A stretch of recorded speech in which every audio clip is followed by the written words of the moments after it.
అంటే ఆ రాజుగారికి కావాల్సినటువంటి అనుభవాలన్నీ కూడా ఆ స్త్రీలో ఉన్నాయి. ఇంతకు ఆ స్త్రీ ఏ విధంగా అలంకరించుకొని వచ్చింది అమ్మా?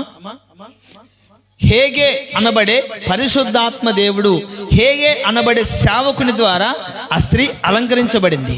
ప్రైజ్ ది లార్డ్, హల్లెలూయా, హల్లెలూయా. కనుకనే ఆ స్త్రీ ఏం లిప్స్టిక్లు పోయలేదు, కన్రెప్పలకు పోయలేదు, కళ్ళకు కాటుకు పెట్టలేదు, రంగురంగులు చీరలు కట్టలేదు, గుర్రం మాదిరి గజ్జలు కట్టలేదు. ఈ అస్సలు ఏమి లేవు అక్కడ. మీరు చూడండి, గమనించండి.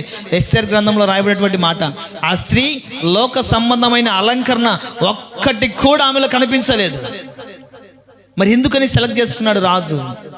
మరి ఎందుకని రాజు ఆ స్త్రీని ఎన్నుకున్నాడు అని ఒకసారి మనం ఆలోచన చేస్తే, ఆమె పరిశుద్ధాత్మ సహవాసము చేత నడిపించబడినటువంటి స్త్రీ. Praise the Lord. సేవకుడు వాక్యము చేత ఆమెను తయారు చేసుకున్నాడు కాబట్టి ఆమె రాజు సెలెక్ట్ చేసుకున్నాడు. అనేక సంఘాలు ఉన్నాయి.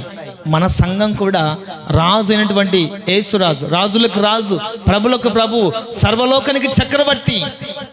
ఆయన మనం సెలెక్ట్ చేసుకోవాలంటే మనము పరిశుద్ధాత్మ చేత లేదా దేవుని వాక్యము చేత, సేవకుని చేత మనము అలంకరించబడాలి.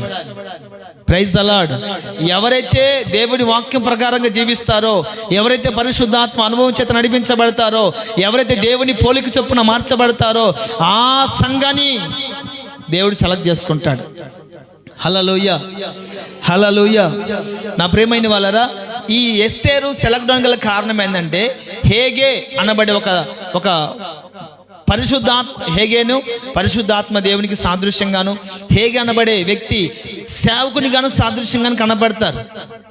ఈ పరిశుద్ధమైన సేవకుడు ఆ ఎస్తేర్ను తయారు చేసుకున్నటువంటి విధానాన్ని బట్టి రాజు ఎస్తేర్ను సెలెక్ట్ చేసుకున్నాడు.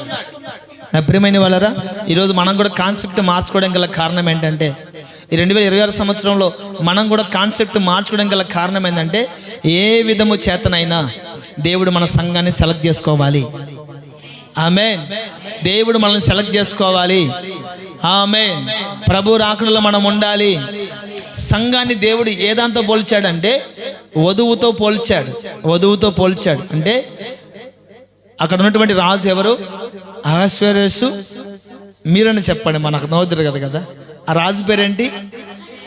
అహశ్వేరోషు రాజు. ఆ రాజు స్థానంలో యేసుక్రీస్తు ఉన్నారు. ఎస్తేరు అనబడే స్త్రీ స్థానంలో ఎవరు ఉన్నారు? సంఘాన్ని దేవుడు ఎవరితో పోల్చాడంటే వధువుతో, స్త్రీతో పోల్చాడు. ఆదాము మొదలుకొని ఈనాటి వరకు కూడా